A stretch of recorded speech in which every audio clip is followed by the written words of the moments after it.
สบายดี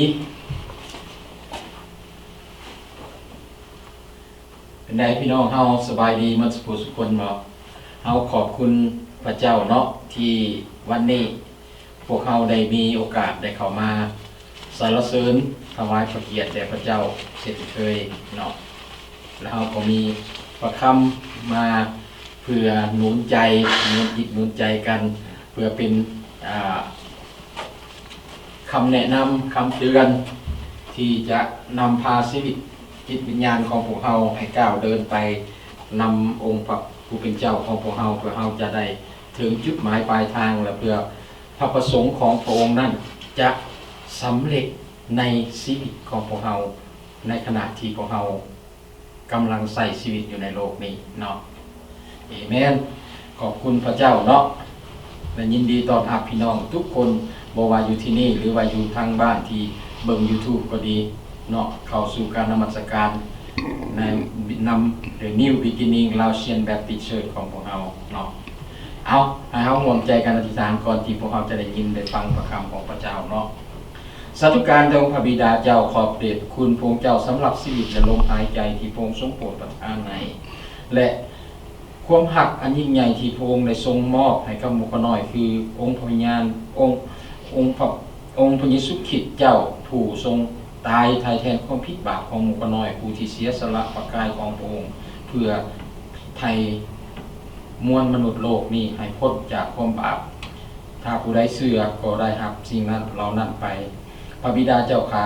ในวันนี้หมู่น้อยมีถ้อยพระคำที่จะนำมาแบ่งปันซึ่งกันและกันก็ขอให้พระองค์ทรงสถิตอยู่นำหมู่น้อยขอพระองค์ทรงโปรดได้ช่วยหมู่น้อยให้สติปัญญากับหมู่น้อยเพื่อว่าหมู่น้อยจะได้ใช้สติปัญญานี้เข้าในการได้ยินได้ฟังเพื่อเฮ็ดให้หมู่น้อยได้เข้าใจถึงจุดหมายปลายทางและพระประสงค์อันแท้จริงของพระองค์เพื่อหมู่น้อยจะได้ดำรงชีวิตเป็นการที่ถวายพระเกียรติแด่พระองค์เจ้าทอดสะท้อนพระลักษณะของพระองค์เพื่อเฮ็ดให้คนทั้งหลายได้เห็นว่าพระองค์นั้นมีอยู่จริงและพระองค์นั้นเป็นทางที่ไปสู่แผ่นดินสวรรค์ของพระเจ้าฉะนั้นหมู่น้อยจึงขอพระองค์ในเรื่องนี้สำหรับตัวของข้าน้อยเองพระบิดาเจ้าขาข้าน้อยที่จะกล่าวประคำในวันนี้ข้าน้อยอ้อนวอนต่อพระองค์เจ้าขอพระองค์ทรงประทานพระวิญญาณบริสุทธิ์ของพระองค์นั้นสวมทับอยู่ในข้าน้อยพอประทานสติปัญญาให้ข้าน้อยความกล้าหาญให้กับข้าน้อยและให้ข้าน้อยได้กล่าวด้วยความสัจเจนพิเศษไปกว่านั้นก็ขอให้ทุกถ้อยคำที่ข้าน้อยได้กล่าวออกไปนั้นได้รับฤทธิ์เดชจากองค์พระวิญญาณบริสุทธิ์เพื่อให้ทุกถ้อยคำนั้นได้ศักดิ์สิทธิ์และเฮ็ดให้คนทั้งหลายที่ได้ยินได้ฟังนั้นเกิดศรัทธาและพ้นจากความชั่วอธรรมเพื่อจะมาหาพระองค์เจ้าฉะนั้นข้าน้อยเองจริงอ้อนวอนและอธิษฐานต่อพระองค์เจ้าโดยความเชื่อโดยพระนามบริสุทธิ์ของพระเยซูคริสต์เจ้าเอเมนพี่น้องที่รักพระคำที่นำมาเทศนาในวันนี้พวกเราจะเว้าถึงเรื่องหนึ่งคือเอิ้นให้เฮาออกจากบาปเอิ้นออกจากบาปเนาะข้าน้อยอยากเว้าในนี้ข้าน้อยก็เคยเว้าหลายเทื่อแล้วเนาะพวกเฮาสิเป็นคริสเตียนและคนที่บ่เป็นคริสเตียนนะเป็นคนบาปเหมือนกันในสายตาของพระเจ้าแต่ว่ามันมีความแตกต่างอีกอันหนึ่งในเวลานี้คือคริสเตียนของพวกเฮาหั่นแตกต่างจากคนที่บ่เป็นคริสเตียนอยู่ว่าพวกเฮาได้ตอบสนองการเรียกเอิ้นของพระเจ้าให้ออกหนีจากบาปกลับหันเข้ามาหาพระองค์เพื่อเราจะได้รับการอภัยโทษและได้รับการสำระล้างโดยพระโลหิตของพระเยซูคริสต์เฮ็ดให้เฮากลายเป็นคนที่ชอบธรรมในสายพระเนตรของพระองค์เฮาบ่ได้เป็นคนบาปอีกต่อไป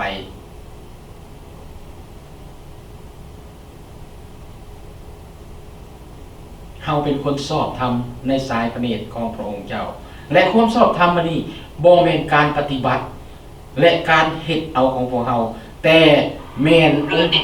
พระเจ้าเป็นผู้ประทานให้ กับพวกเฮาในเมื่อเฮาตอบสนองต่อการทรงเอื้อนของพระเจ้าดังนั้นในขณะที่พวกเฮาคือถือเคียกเอิ้นให้ออกจากบาปนั้นพวกเฮาสามารถที่จะบอกให้คนอื่นรู้จักเรื่องพระเจ้าได้พี่น้องพวกเฮาสามารถที่จะบอกคนอื่นให้รู้จักเรื่องพระเจ้าได้ให้พวกเฮามาเบิ่งพระคัมภีร์นำกันอยู่ในลูกาบทที่11ข้อที่37หา41เนาะอยู่ในนี้เพิ่นเว้าหยังลูกาบทที่11ข้อที่37หา41ได้เว้าดังนี้เมื่อพระองค์ยังทรงกล่าวอยู่มีฟาริสัยคนหนึ่งได้ทูลเชิญพระองค์ไปเสวยอาหารที่เรือนของตนพระองค์จึงเสด็จเข้าไปและทรงนั่งโต๊ะหับประทานอาหารฝ่ายฟาริสัยผู้นั้นเมื่อเห็นว่าพระองค์บ่ได้ทรงร่างตามพิธีกรเสวยก็ประหลาดใจพระองค์ผู้เป็นเจ้าจึงทรงกล่าวกับท่านว่าเจ้าพวกฟาริสัยเอ่ยเจ้าเคยล้างถ้วยชามให้สะอาดแต่ข้างนอกแต่ข้างในของเจ้าเต็มไปด้วยการลูซิงและเอาความชั่วให้โอ้คนโง่เอ่ยเจ้าผู้ที่ได้สร้างข้างนอกก็ได้สร้างข้างในเหมือนกันบ่แม่นหรือแต่จงให้เจ้าบริจาคให้ตามที่มีอยู่ข้างในดังนี้สิ่งสารพัดก็จะสะอาดแก่เจ้าพี่น้องให้เฮาเบิ่งแบบอย่างการพัวพัน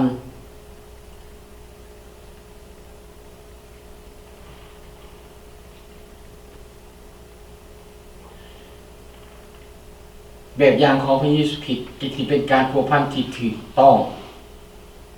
ที่ถูกต้องกับผู้ที่ข้าเจ้ายังอยู่ห่างไกลจากพระเจ้า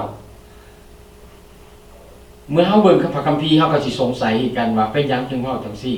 ฟาริสัยเขานับถือพระเจ้าและก็รักษากฎบัญญัติแต่ว่าได้นี่พระเยซูคริสต์ยังเบิ่งเขาอยู่ว่าเขายังอยู่ห่างไกลจากพระเจ้าแต่ต้องให้พวกเฮาสังเกตเบิ่งความแตกต่างระหว่างพวกเฮากับพระเยซูคริสต์ถ้าพวกเฮาบ่พิจารณาอย่างระมัดระวังเกี่ยวกับความแตกต่างเหล่านั้นพวกเฮาอาจจะถูกเบิ่งว่า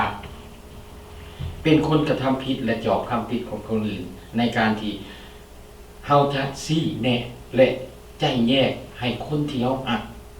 ได้เห็นถึงความบาปนะแต่อยากให้เฮาจำไว้อย่างหนึ่งอยากให้เฮาจำไว้ดังนี้ว่าพวกเฮาแต่ละคนบ่มีความรู้ความเข้าใจทุกอย่างคือกับพระเยซูคริสต์พระเยซูคริสต์ทรงรู้ทุกอย่างเกี่ยวกับเรื่องของเรื่องของฟาริสัยนะพระเยซูคริสต์รู้พวกเขาบ่สามารถที่จะรู้หมดทุกอย่างเกี่ยวกับชีวิตจิตวิญญาณของพี่น้องของพวกเรานอกจากเมื่อเวลาที่พวกเราได้มีการถามหรือการสนทนากันเฮาจึงรู้ว่ามีหยังเกิดขึ้นเห็นบ่อันหนึ่งอันสองพวกเฮาก็เป็นคนบาปคือกันแต่ว่าการยอมรับความล้มเหลวของตนเองอย่างสัตย์ซื่อมันสามารถสามารถบอกให้คนที่เฮาเว้าลมนั้นได้เห็นถึงรูปภาพของการบาปได้ในชีวิตของพวกเฮาสามารถช่วยพระเจ้าได้ถ้าเฮาสัตย์ซื่อต่อตัวเฮาเองเนาะและอันที่3พวกเฮาบ่แม่นพระวิญญาณบริสุทธิ์พวกเฮาอาจจะบอกกับคนอื่น ตั้งชื่อความบาปได้ต่างๆนานาแต่ความบาปตัวนั้นมันเป็นผลมาแต่ไสผลมาจากการบ่เชื่อฟังพระเจ้าฉะนั้นเฮาสามารถชี้ให้คนอื่นไปหาพระเยซูคริสต์ได้โดยที่บอกเขาเห็นว่าการที่บาปนั้นบ่แม่นบาปที่ว่าเฮาเฮ็ดอันนี้แล้วเป็นบาปและบาปทั้งหมดทั้งมวลนั้นมันก่อให้เกิดขึ้นย้อนการบ่เชื่อฟังพระเจ้าและสิ่งที่มันเกิดขึ้นนั่นคือผลของบาปมีแต่พระวิญญาณบริสุทธิ์เท่านั้นที่จะนำให้พวกเราสามารถเฮ็ดสิ่งเหล่านี้และให้เรามีความมั่นใจถ้าว่าพระวิญญาณบริสุทธิ์บ่ทรงนำในชีวิตของพวกเราก็บ่สามารถที่จะเว้าเรื่องของพระเยซูคริสต์ให้กับคนอื่นฟังได้เราบ่สามารถที่จะสักส่วนคนอื่นได้พี่น้องที่รักฉะนั้นให้พวกเขาจือจำข้อความบางอย่างนี้2-3 อย่างบางอย่างนี้แต่บ่แม่นว่าเพื่อให้พวกเขาปัดเป่าปัดภาระความรับผิดชอบของพวกเขาในเรื่องการแบ่งปันเรื่องพระเยซูคริสต์ให้กับคนอื่นแต่ให้พวกเขารับประกันว่าการแบ่งปันเรื่องพระเยซูคริสต์ของพวกเขานั้นจะแบ่งปันในลักษณะที่พวกเขาสามารถเฮ็ดได้สามารถเฮ็ดให้คนอื่นตอบสนองได้พี่น้องที่ครับเพื่อให้เขาเข้าใจข้อความและจุดเป้าหมายนี่ให้ดีขึ้นให้พวกเขากลับไปเบิ่งพื้นฐานบางอย่างที่สามารถเป็นประโยชน์ของให้กับพวกเขาได้คือในสมัยของพระเยซูคริสต์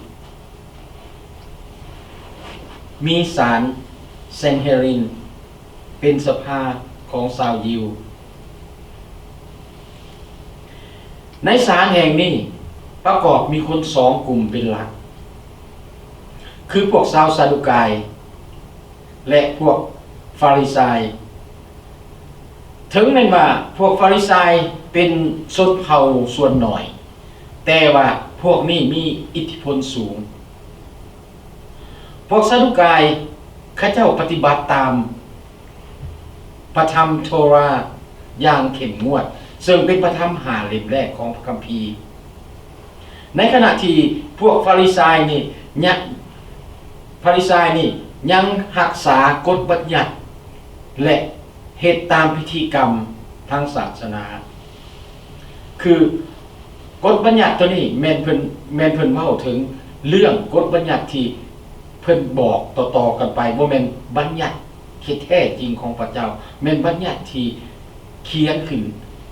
ในการปฏิบัติต่อพระเจ้าพวกนี้ยังเคร่งครัดในเรื่องนี้ซึ่งพวกเขานำใช้เกือบทุกวันพวกฟาริไซนี่เขาใช้ทุกบริบทในการจะเดินไปอันใดก็ตามในชีวิตประจำวันของเขาจะเข้มงวดในเรื่องนี้ดังนั้นเขาเห็นอยู่ในบทนี้อยู่ในประธรรมที่เขาอ่านไปนี่เขาเห็น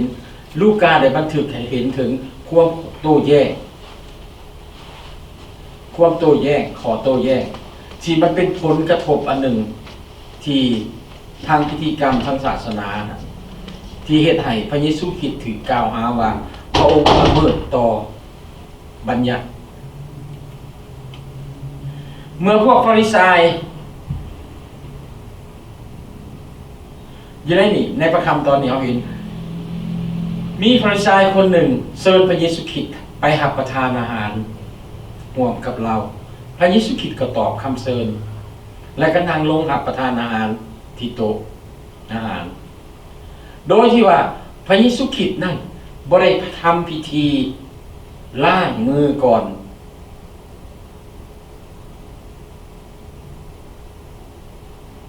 อนจะกิน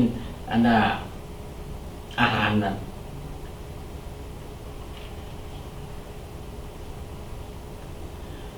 การที่พระเยซูคริสต์บ่สนใจที่จะเฮ็ดตามพิธีกรรมของฟาริสัยนั้นมันเฮ็ดให้ฟาริสัยประหลาดใจในตัวของพระเยซูคริสต์และก็พระเยซูคริสต์เองก็บ่ได้ขอโทษแต่พระเยซูคริสต์ได้ใช้โอกาสนี้อันนี้ชี้ให้ฟาริสัยคนนั้นเห็นถึงความบาปของตนโดยใช้คำเว้าในรูปภาพที่เราเห็นอยู่ในหันเว้าถึงการล้างจานพระเยซูคริสต์ได้เว้าอย่างชัดเจนว่าเกี่ยวกับเรื่องนั้นหมายถึงความน่าซื่อใจคดของพวกฟาริสัยบ่มีไผทำความสะอาดภายนอกของจานและจะบอกว่าจานตัวนี้สะอาดแล้วเรียบร้อยแม่นบ่แต่จะต้องทำความสะอาดทางภายในเลยแม่นบ่การทำความสะอาดทางภายในนั้นมันเป็นความสำคัญอันดับหนึ่งเช่นเดียวกับจอกจาน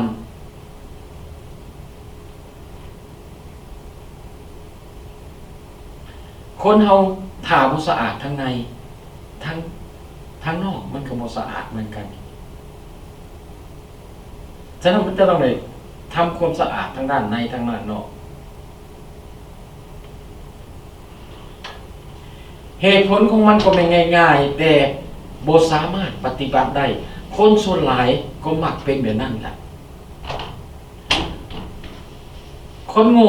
อยู่ในพระคัมภีร์บอกว่าคนโง่สร้างภาพภายนอกบ่ได้สร้างภาพภายในคือกันหรอกเฮาเห็นส่วนหลายคนพวกเฮาในการดำรงชีวิตอยู่ในปัจจุบันนี้พวกเฮาเห็นแต่สิ่งที่มันอยู่ในข้างนอกในเปลือกนอกของซึ่งกันและกันเฮาเห็นว่าผู้นั้นดีแต่เฮาบ่เคยเห็นข้างในฉะนั้นเมื่อเฮาเว้าถึงความหักที่คริสเตียนบอกว่าที่นี่นะ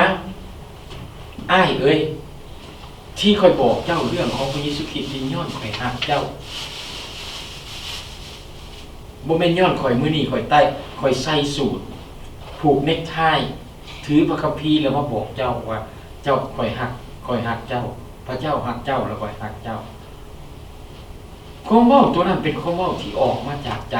บ่แม่นเพียงแต่ความยกงามซื่อๆเพราะเขาเป็นห่วงในจิตวิญญาณของเจ้าเขาเป็นห่วงในตัวของเจ้าอยากซอยเหลือเจ้าเห็นบ่บ่เป็นการสร้างภาพพระเยซูคริสต์บอกกับเฮาในบทนี้ว่าสภาพของหัวใจควรเป็นที่สำคัญอันดับหนึ่งสำหรับการมีสายสัมพันธ์กับพระเจ้าบ่แม่นบ่ถ้าใจของเฮาบ่ซื่อตรงต่อพระเจ้าเฮาจะเดินในทางพระเจ้าในกับทางพระเจ้าได้ไปไกลหลายปานใดมันจะไปบ่ไกลเฮาอาจจะไปลำพูงซนแต่ว่าโตของเฮาเองกำลังใจของเฮาเองมันจะไปเหมือนกับคนไร้วิญญาณฉะนั้นพระเยซูคริสต์จึงบอกกับนาฟาริสัยคนนี้ที่ตำหนิพระเยซูคริสต์นะบอกว่าหัวใจนั้นเป็นที่สำคัญที่จะสร้างสายกับพระเจ้าแน่นอนแม่นบอกพี่น้องเฮายอมรับแม่นบอกว่าจิตใจเป็นสิ่งที่สำคัญอันดับหนึ่งในการสร้างสายสัมพันธ์กับพระเจ้า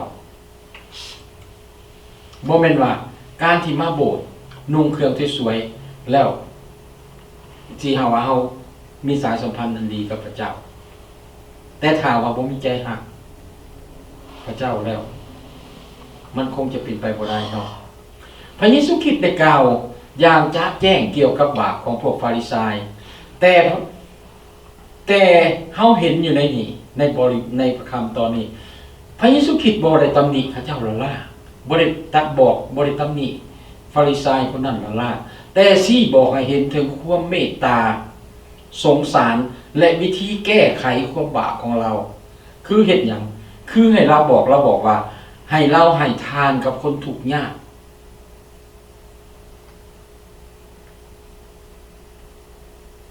แม่นสิ่งที่เราควรจะเฮ็ดก็คือว่าให้เรามีความเมตตาสงสารในคนอื่นบ่แม่นเราเห็นความบริสุทธิ์ของเราที่เราใกล้ชิดพระเจ้าและบ่สามารถที่จะยื่นมือไปช่วยเหลือคนอื่นบ่แม่นแบบนั้น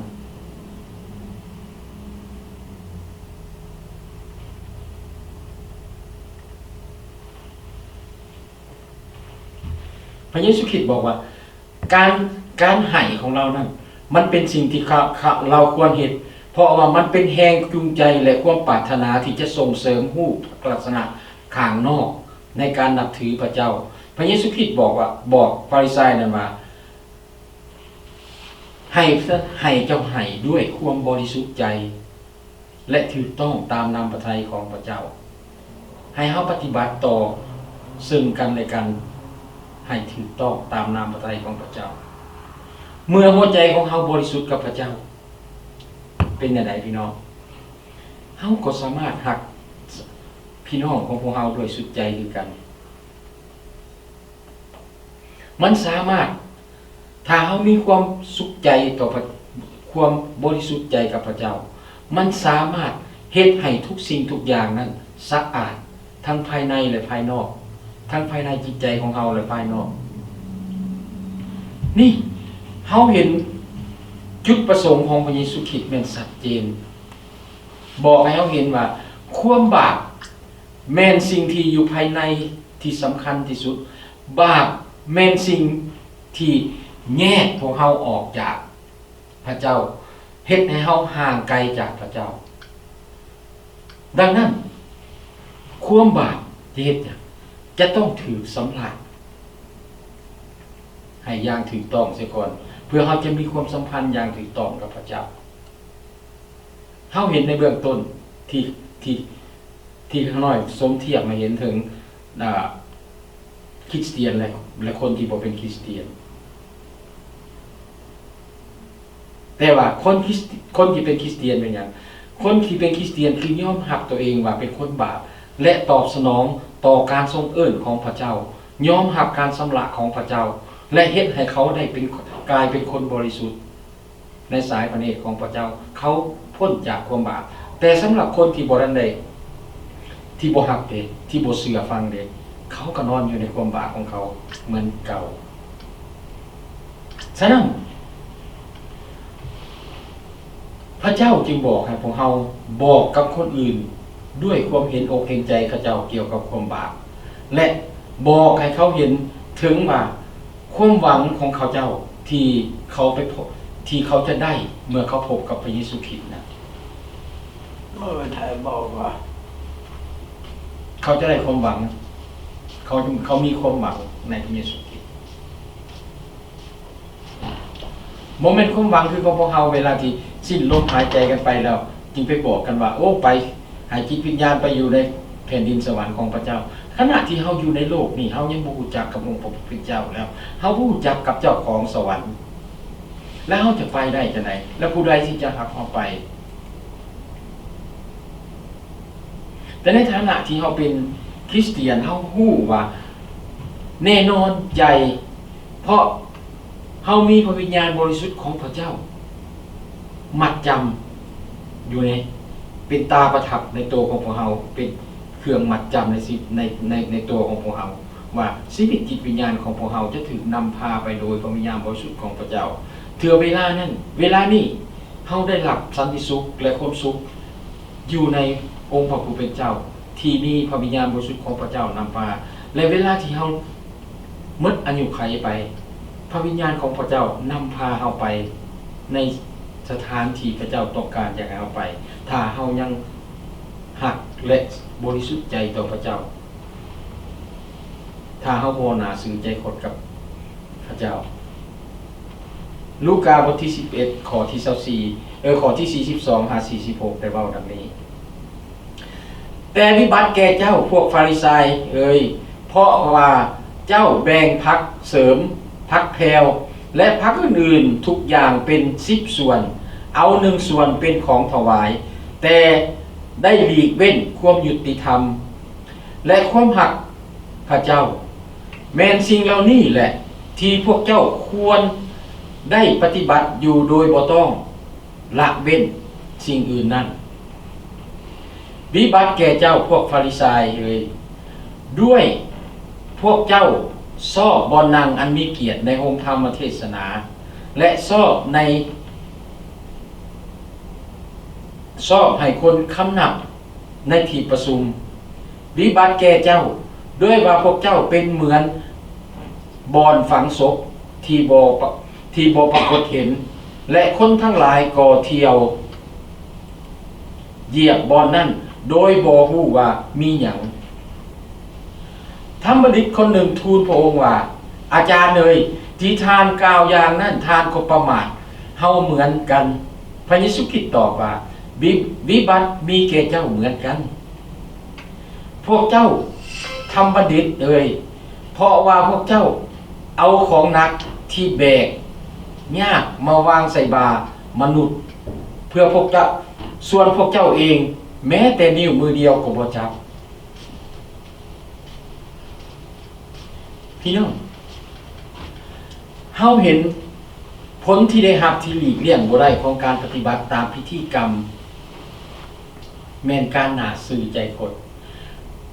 พระเยซูคริสต์บอกให้ข้าเจ้าเห็นในเวลานี้เขาอาจจะถือว่าเขาเป็นคนที่ชอบทำปฏิบัติเขาสามารถปฏิบัติตามกฎบัญญัติของพระเจ้าได้อย่างครบถ้วนและเขาเองเป็นคนที่อยู่ใกล้ชิดพระเจ้าพระพรและสิ่งใดๆต่างๆที่จะมาถึงนั้นในสายตาของประชาชนของพระเจ้าส่วนไป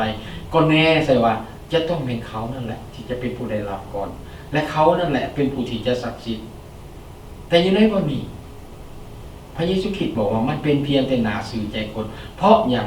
พี่น้องฮู้บอกเพราะว่าบ่มีไผสามารถปฏิบัติตามกฎบัญญัติได้อย่างสมบูรณ์ตลอดเวลาพระเยซูคริสต์บอกว่าบ่มีไผเฮ็ดได้มีแต่พระเยซูคริสต์ผู้เดียวที่เฮ็ดได้ฉะนั้นพระเยซูคริสต์จึงสามารถไถ่ของเราออกจากความบาปได้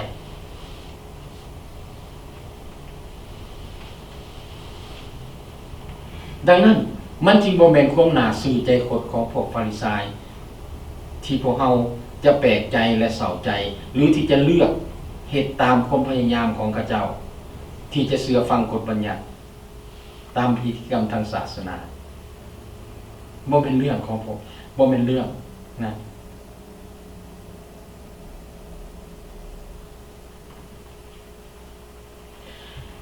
พระเยซูคริสต์บอกว่าเขาเน้นหนักใส่ปัญหาที่เบาบาง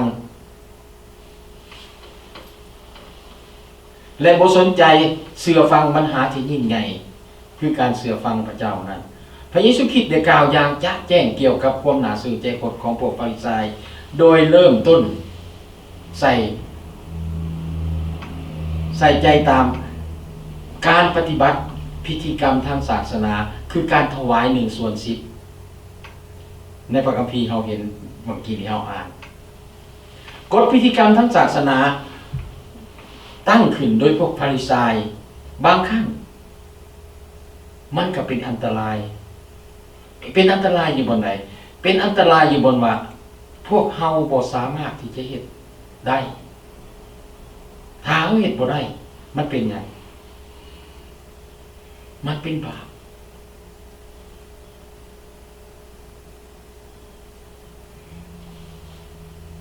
เพราะว่าอย่างกฎบัญญัตินั้นมันบ่มีขออ่อนยอมและละเว้นได้บ่แม่นคือเฮาที่เมื่อเฮาตั้งขึ้นเฮาว่าจังได๋ถ้าว่าเฮาเฮ็ดบ่ได้เฮาก็ปาไว้ซะก่อนเฮาไปเฮ็ดขอใหม่ซะก่อนแม่นบ่ในความคิดของมนุษย์เฮาแต่มันบ่เป็นแนวนั้นพี่น้อง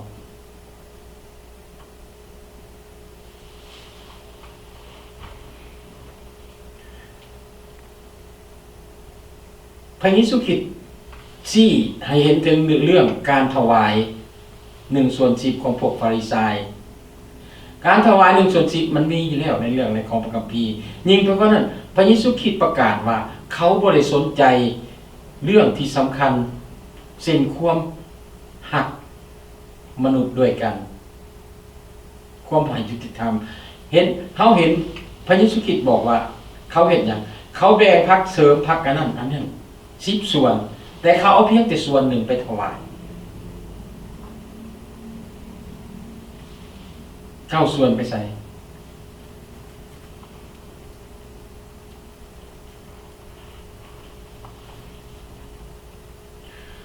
ความยุติธรรมและความหักต่อพระเจ้า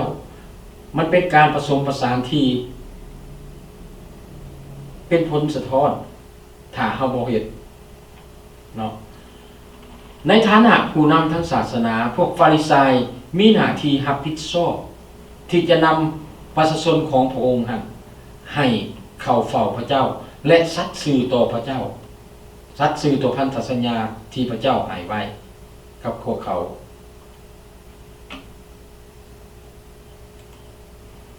แต่พวกนี้เฮ็ดหยังเขาบ่เฮ็ดในสิ่งเหล่านั้นและสองสิ่งที่ยิ่งใหญ่ที่ในพันธสัญญาของพระเจ้าเป็นหยังที่แรกนี่เฮาก็ได้เว้าแล้วฮักพระเจ้าโดยสุดจิตสุดใจแม่นบ่สุดสติปัญญาสุดความอึดของพวกเราและฮักเพื่อนบ้านเหมือนฮักตนเองให้ความยุติธรรมกับ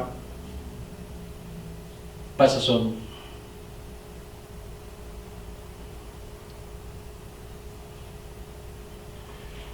เมื่อเฮาเบิ่งในพระบัญญัติ10 ประการเฮาก็เห็นว่าแบ่งออกเป็น2ส่วนคือมีความส่วนหนึ่งของพระบัญญัติมีความสัมพันธ์แม่นความสัมพันธ์ของพวกเรากับพระเจ้าคือความหักต่อพระเจ้าและอีกอันหนึ่งคือความสัมพันธ์ของพวกเราร่วมกับมนุษย์ด้วยกันคือความหักเพื่อนบ้านแทนที่ฟาริสัยจะนำประชาชนของพระเจ้าเข้าสู่การมีความสัมพันธ์อย่างลึกซึ้งกับพระเจ้านั้นพวกฟาริสัยได้เปลี่ยนพันธสัญญาให้เป็นพิธีกรรมที่บ่มีประโยชน์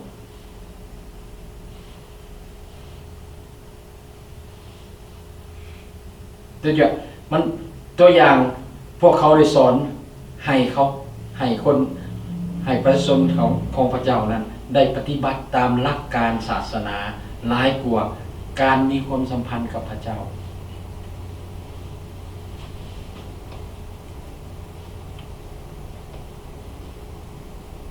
เป็นอย่างพวกฟาริสัยจึงเน้นหนักใส่การปฏิบัติทางศาสนาแทนที่จะหับไส้ประชาชนของพระเจ้านำพาประชาชนของพระเจ้าเข้าเฝ้าพระเจ้าพระเยซูชี้ให้เห็นเหตุผลเมื่อพระองค์กล่าวว่าพวกเขาหักบอลนั่งข้างหน้าของธรรมศาลาและต้องการคำทักทายของคนอื่นก็หมายความว่าเขามีความภาคภูมิใจในตัวของเขาเองนะสูงกว่าเขาไม่ได้มองเห็นพระเจ้าเขามองเห็นเมื่อเวลาประชาชนของพระเจ้านั้นไผ่พลของพระเจ้านั้นยินดีกับเขามีความภาคภูมิใจในเขานั้นเขาลืมเห็นในการให้เกียรติพระเจ้า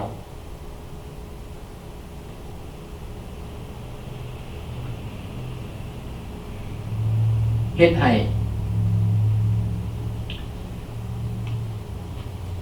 ้ความภาคภูมิใจของเขานั้นเห็นแก่ผลประโยชน์ของตนเองแทนที่จะเห็นผลประโยชน์ของไผ่พลของพระเจ้าพี่น้องที่รักอยู่ในปัญหาตัวนี้ในเรื่องตัวนี้เป็นสิ่งที่สำคัญสำหรับคริสเตียนของพวกเราที่ประโดประเดขึ้นมาอยากเป็นคนที่สำคัญอยากเป็นผู้นักเทศที่สำคัญแต่วางฟอร์มบ่ถูกต้องนะระวังพี่น้องอย่าเอาความภาคภูมิใจของตนเองว่าเฮากล่าวพระวจนะของพระเจ้าแล้วถือใจคนทั้งหลายเฮ็ดให้คนทั้งหลายนะเพราะเฮากำลังจะกลายเป็นฟาริสัยที่นำคนออกจากพระเจ้าแทนที่เฮาจะนำคนเข้าหาพระเจ้า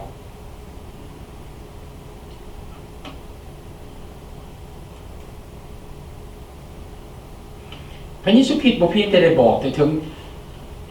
มันเป็นผลให้เท่านั้นพระเยซูคริสต์ยังบอกถึงผลกระทบของความบาปที่พวกฟาริสัยที่มีต่อพวกฟาริสัยและต่อภัยพลของพระเจ้าในการนำเห็นบอกพี่น้องพวกเฮาทุกคนที่เป็นศิษยาภิบาลครูสอนก็ดีเฒ่าแก่ก็ดีที่นำพาจิตวิญญาณอยู่ในโบสถ์มีความสำคัญที่เฮาจะใกล้ชิดกับพระเจ้าด้วยความซื่อสัตย์บริสุทธิ์เพราะอย่างเฮาเห็นอยู่ในบทพระคำตอนนี้มันเป็นผลกระทบที่ร้ายแรงในการที่เฮาบอกอย่างใดก็ตามข้าด้อยเคยได้ยินในอันนาที่คริสเตียนมาโจมสู่ฟังโบสถ์ข้าน้อยอาจารย์เว้าในนี้พวกเฮามีกันโทนี่บ่หลายพี่น้องอย่างใดก็ตามให้เฮาหักกันปุ้มรุมสามัคคีกันก็พอแล้วพี่น้องมันบ่ทันได้พอสักเท่านั้นพระเจ้าบ่ได้เอิ้นเฮามาเพื่อให้เฮาเป็นก้อนเป็นหน่วยปุ้มรุมสามัคคีกันและนั่งอยู่ในโบสถ์แต่พระเจ้าเอิ้นให้เฮามาปุ้มรุมสามัคคีกันสะท้อนพระลักษณะของพระองค์และเป็นผู้ใดที่จะเป็นผู้สะท้อนนั้นพระเจ้าเองเป็นผู้ที่สายแสงสิ่งเหล่านั้นให้คนอื่นได้เห็นผ่านทางชีวิตของพวกเราคือพระเจ้าต้องการให้เฮาออกไปพระเจ้าบ่ได้สร้างเฮาไว้โดดเดียวพระเจ้าสร้างเฮาและวางเฮาไว้ในสังคมเฮ็ดให้สังคมรับรู้ว่าเฮาคือคนของพระเจ้าอยู่ในวันนี้พระเจ้าบอกถ้าการนำของเฮาบ่ถูกต้องเป็นจังไดมันเป็นผลกระทบต่อตัวเองและภัยพลของพระองค์พระองค์เห็นอย่างพระองค์ได้พระเยซูคริสต์เราเห็นในของในบทนี้พระเยซูคริสต์เปรียบเทียบหลุมฝังศพให้เขาเบิ่งหลุมฝังศพที่บ่มีเครื่องหมาย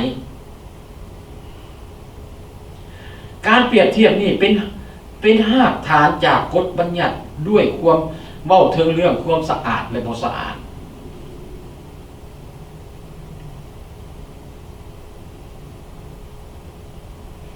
ที่เว้าถึงว่าถ้าบุคคลใดคนหนึ่งสัมผัสกับศพคนตายเขาคนนั้นจะเป็นคนที่อย่างบ่สะอาดฉะนั้นพระเยซูคริสต์เว้าถึงว่าการเข้ายางเหยียบยางข้ามคุมฝังศพ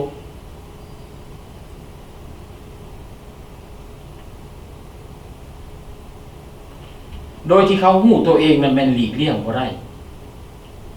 แต่หลุมฝังศพที่บ่มีเครื่องหมายเพิ่นบอกว่าถ้าหลุมฝังศพใดที่บ่มีเครื่องหมายนั่นเขาจะหลีกเลี่ยงได้แนวใดเขาก็บ่ฮู้บ่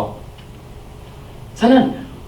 รูปลักษณะภายนอกของความชอบธรรมของพวกฟาริสัยนั้นมันปิดบังความจริงของพวกเขาว่าเขาตายแล้วทั้งฝ่ายจิตวิญญาณเช่นเดียวกับหลุมฝังศพที่บ่มีเครื่องหมายความตายของพวกฟาริสัยนั้นได้เฮ็ดให้ภัยพลของพระเจ้าเป็นหยังจมอยู่ในความบาปโดยบ่รู้สึกตัว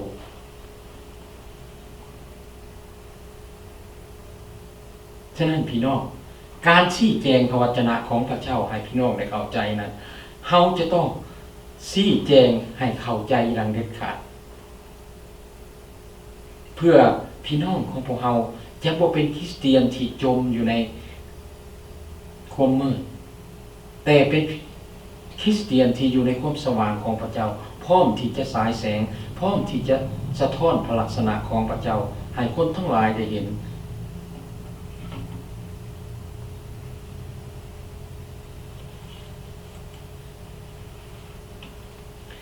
เฮาเห็นนะฮะคำเว้าของพระเยซูคริสต์เฮ็ดให้นักธรรมบัณฑิตคนหนึ่งต้องยืนขึ้นต่อสู้กับพระเยซูคริสต์ด้วยความบ่พอใจโดยคำเว้าที่ว่าอาจารย์เลยที่ทานกล่าวอย่างนั้นทานก็ประมาทของเฮาเหมือนกัน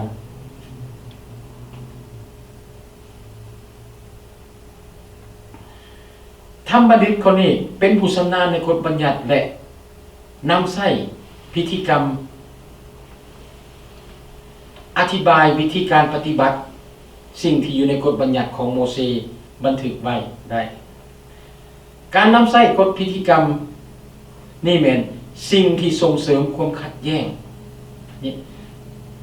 ความขัดแย้งของพวกฟาริสัยกับพระเยซูคริสต์ในระหว่างที่พระเยซูคริสต์ปฏิบัติราชกิจของพระองค์เฮาเห็นแม่นบ่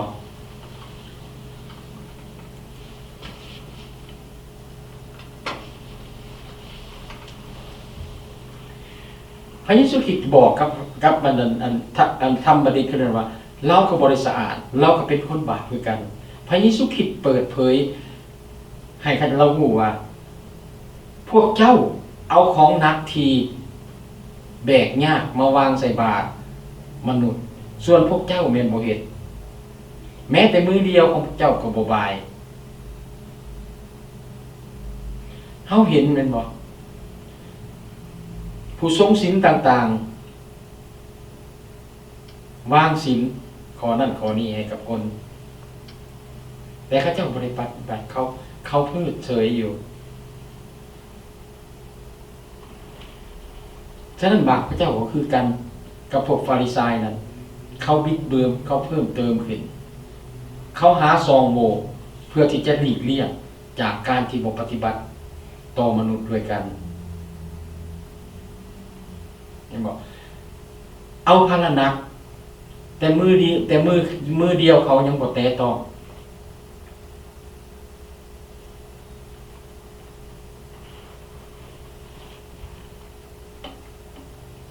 ฉะนั้นเฮาจึงเห็นอยู่ในพระคัมภีร์จึงเห็นว่าพวกฟาริสัยประเสริฐหน้ากับพระเยซูคริสต์ย้อนความบาปของพวกเขาแต่เฮาขอบคุณพระเยซูคริสต์พระเยซูคริสต์บ่ได้เมินเฉยพระเยซูคริสต์ยังบอกวิธีแก้ไขให้เขาได้สำลัก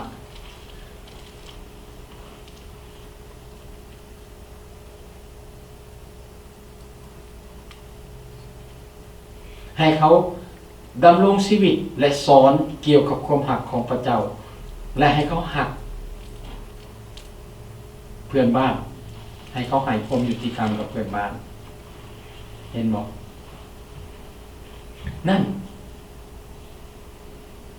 เขาเห็น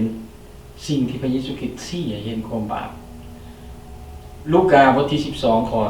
ข้อที่1ครับข้อที่3ได้ว่าตรงนี้ในเวลานั้นประชาชนเต้าโฮมกัน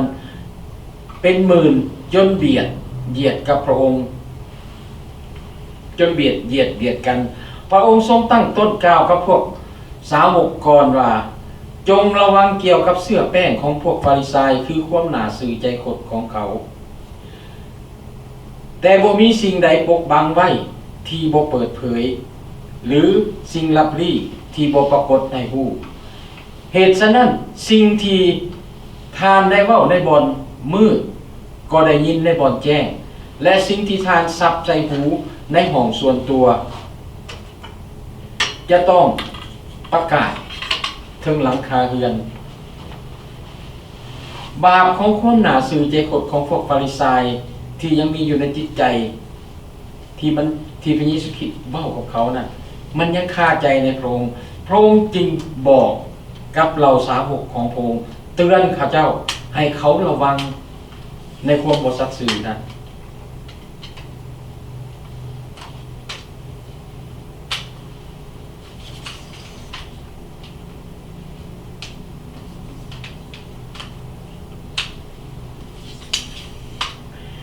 ความหนาซื่อใจขุดน่ะมันเบิ่งเฮ็ดมันเป็นอันไหนมันเบิ่งให้เฮาคือเป็นคนดีเป็นคนชอบธรรมเป็นคนที่มีความเชื่อมั่นแต่ว่าอยู่ในข้างในมันเป็นหยังมันบ่ได้สะท้อนออกให้เห็นเว้าง่ายๆความหนาซื่อใจกดทางฝ่ายทางฝ่ายจิตวิญญาณแม่นปรากฏการณ์ที่มันมีอยู่แต่ภายนอกที่ปิดบังความชอบธรรมภายในจิตใจของพวกเราความหนาซื่อใจกดมันถูก รอเลี้ยงเกิดขึ้นด้วยความภาคภูมิใจในตัวเองด้วยการเห็นตัวเองเป็นที่สำคัญเป็นศูนย์กลางแทนที่เสียพระเจ้าเป็นศูนย์กลางเพราะเขาเคยได้ยินคำเว้าเรื่องนี้บอกเฮ็ดตามข่อยเฮ็ดตามที่ข่อยเว้าบ่เป็นเฮ็ดตามที่ข่อยเฮ็ดหมายความว่าจังไดมันเป็นรูปแบบที่คนน่าซื่อใจคนน่ะบอกให้เฮ็ดตามที่ข่อยบอกเจ้าเพราะว่าข่อยเองที่เฮ็ดนี่สิ่งที่ข่อยเฮ็ดน่ะมันยังบ่ตรงตามที่ข่อยบอกนี่ให้เจ้าเฮ็ดสิ่งเหล่านั้นอย่ามาเฮ็ดตามที่ข่อยเฮ็ด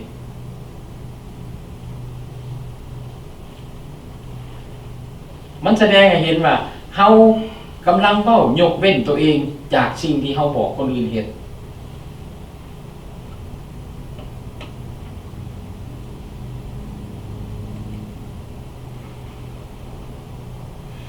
ความน่าซื่อใจคนในบ่นี้เฮาเห็นว่าพระเจ้าเกลียดชังเฮาเห็นโดยที่พระเยซูคริสต์ได้เปรียบเทียบเรื่องความน่าซื่อใจคนของพวกฟาริสัยหันได้เห็นให้บอกกับเราอัครสาวกของพระองค์ว่ามันเป็นอย่างไรระวังเสื้อแป้งความน่าซื่อใจคนคือกับเสื้อแป้งเป็นอย่างไรพี่น้องเคยฮู้บ่ถ้าผู้ที่เฮ็ดขนมนี่อาจจะฮู้ดีเนาะเพราะว่าเขาเจ้าใส่เสื้อแป้งมันเป็นแป้งฟูมันเฮ็ดให้แป้งนั้นใหญ่ขึ้นฉะนั้นความบาปอันนั้นนะมันเข้ามาเพียงเล็กน้อยมันเฮ็ดให้มันฟูขึ้นอยู่ในความเอาและพระเยซูคริสต์บอกว่าสิ่งเหล่านั้นบ่มีสิ่งใดที่ปกปิดไว้โดยที่บ่เปิดเผยบ่มีสิ่งใดที่จะเสื่อมไว้ที่บ่เปิดเผยให้เราลองคิดเบิ่งเรื่องหนึ่งในพระคัมภีร์พี่น้องคือบอกเรื่องของดาวิดกับอันนั้นหญิงคนหนึ่งที่ถือเบธเซบาที่ดาวิดไปเกี่ยวพันนำให้พี่น้องถ้าพี่น้องอยากเปิดเบิ่งให้พี่น้องได้ไปเบิ่งอยู่ในซามูเอลเพราะว่าข้าน้อยบ่สามารถที่จะเล่ามันหมดเลยได้ในเรื่องในมื้อนี้เรื่องของพวกนี้เรื่องของดาวิดนี่แต่เฮาเห็นว่าความบาปของดาวิดบ่สามารถที่จะปกปิดไว้ได้ยังมีถูกบันทึกไว้ให้คนเฮาที่คริสเตียนของพวกเฮาให้คนเฮาได้อ่านได้เห็นหมดทั่วทั้งโลกนี่ได้เห็นในสิ่งที่ดาวิดกระทำเป็นสิ่งที่พระเจ้าบ่พอพระทัยพระเจ้าบ่มักเห็นบ่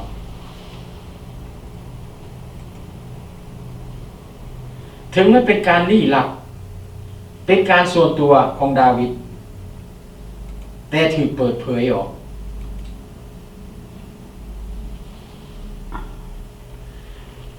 นี่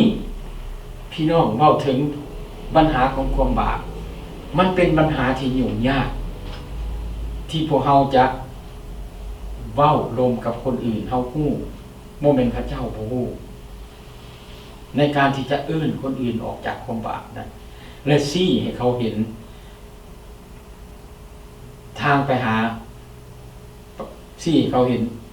ความหวังในองค์พระเยซูคริสต์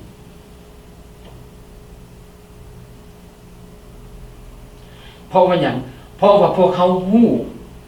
ถึงผลสะท้อนของความบาปก็คือการไปนรกมันแน่นอนแต่พระเยซูคริสต์เอิ้นเอาเฮาฮู้ว่าเฮาได้รับพระเยซูคริสต์เข้ามาในชีวิตของเราโดยความรักของพระเจ้าเพราะว่าพระเจ้าทรงรักโลกจึงประทานพระบุตรองค์เดียวให้เข้ามาในโลกนี้เพราะเพื่อผู้ที่วางใจเชื่อในพระบุตรนั้นจะบ่ทิพย์หายแต่จะได้ชีวิตอันตลอดไปเป็นนิจและยอดความรักอันนี้ต่อคนอื่นสำหรับคริสเตียนของพวกเฮามันจึงบังคับพวกเฮาอยากจะให้เฮาได้บอกสิ่งเหล่านี้ให้กับคนอื่นว่านี่นะบาปที่ยิ่งใหญ่ที่สุดก็คือบาปที่เฮาบ่เชื่อฟังพระเจ้านี่และบาปที่มันกำลังเกิดขึ้นที่มันสร้างผลสะท้อนให้เฮาประเสริฐหน้ากับมันอยู่เดียวในทุกวันนี้ ก็ย้อนผลของบาปตัวนี้แหละที่เฮาบ่เชื่อฟังพระเจ้าและการที่เฮาจะบอกอย่างนี้นะมันเป็นเหตุผลที่ยิ่งยากที่สุดสำหรับพวกเราและยิ่งใหญ่ที่สุดสำหรับพวกเราเพราะหยังเพราะคนที่เฮาบอกนั้นเขาบ่ได้อยากฟังสื่อเยซูคริสต์เขาได้ยินแต่สื่อว่าเยซูเขาก็สั่งแล้วและบ่แม่นว่าเฮาบ่ฮู้เฮาฮู้แต่เฮามีความหักและความปรารถนาที่อยากให้ชีวิตของข้าเจ้านั้นดีขึ้นและพ้นผ่านจากความทุกข์ความหายนะต่างๆฉะนั้นความหักอันนี้มันจึงถูกบีบบังคับให้พวกเฮาได้เฮ็ดเพื่อเฮาอยากให้ข้าเจ้าได้หักการอภัยได้หักความรอดในความเสื่อของในองค์พระเยซูคริสต์แม่นบ่พี่น้องพี่น้องที่รักพระเยซูคริสต์เอิ้นเอาพวกเฮาออกจากความบาปเพิ่นใช้คำเว้าว่าในขณะที่พวกเฮาอยู่ในความบาปที่เป็นอยู่นี้เฮาสามารถบอกกับคนอื่นได้คือหมายความว่าพระเยซูคริสต์กำลังบอกว่าที่เฮาออกมาที่เฮาเอิ้นพวกเจ้าออกมาแล้วเจ้าตอบสนองต่อความบาปของพวกตอบสนองต่อการทรงเอิ้นของพวกเฮาของพระองค์นั้นในเวลานี้นั้นพวกทานฮู้แล้วว่าผลสะท้อนของความบาปเป็นใดดังนั้นทานสามารถที่จะบอกกับคนอื่นให้ฮู้จักถึงความหักการให้อภัยความรอดในองค์พระเยซูคริสต์กับเขาได้เพื่อเขาจะบ่ชิบหายอาเมนขอบคุณพระเจ้าสำหรับสิ่งเหล่านี้สาธุการแด่องค์พระบิดาเจ้าขอประดิษฐ์คุณพระองค์สำหรับพระวจนะที่พระองค์ได้ทรงยังให้หมู่น้อยได้เห็นถึงความบาปและผลสะท้อนของความบาปพระบิดาเจ้าข้าหมู่น้อยอยากเป็นลูกที่เชื่อฟังและอยากเป็นลูกที่จะนำพาคนอื่นให้เดินกับไปตะพงด้วยความถูกต้องโดยเข้าใจถึงแก่นแท้ทุกอย่างนั้นฉะนั้นพระบิดาขอให้พระองค์ได้ทรงช่วยหมู่น้อยในเรื่องนี้ในการที่หมู่น้อยได้เฮ็ดสิ่งเหล่านี้เพื่อว่าพระประสงค์ของพระองค์จะสำเร็จในชีวิตของทุกๆคนที่พระองค์ทรงเอิ้นมาฉะนั้นข้าน้อยจึงฝากสิ่งเหล่านี้ไว้ในพระหัตถ์อันทรงฤทธิ์ของพระองค์พระบิดาเจ้าขาวันนี้หมู่น้อยก็สิ้นสุดจากการนมัสการและจะแยกย้ายกันกลับบ้านก็ขอให้พระองค์ทรงสถิตอยู่ในหมู่น้อยในอาทิตย์ต่อไปบ่ว่าหมู่น้อยจะทำมาหากินอันใดก็ขอให้ทุกสิ่งอย่างที่มือของหมู่น้อยได้แต่ต้องนั้นเกิดดอกออกผลอันดีและขอให้หมู่น้อยได้มีโอกาสและเวลาได้เข้ามาสรรเสริญพระองค์อีกในอาทิตย์ต่อไปฉะนั้นหมู่น้อยจึงอ้อนวอนและอธิษฐานต่อพระองค์เจ้าด้วยความเชื่อในพระนามบริสุทธิ์ของพระเยซูคริสต์เจ้าอาเมนขอบคุณ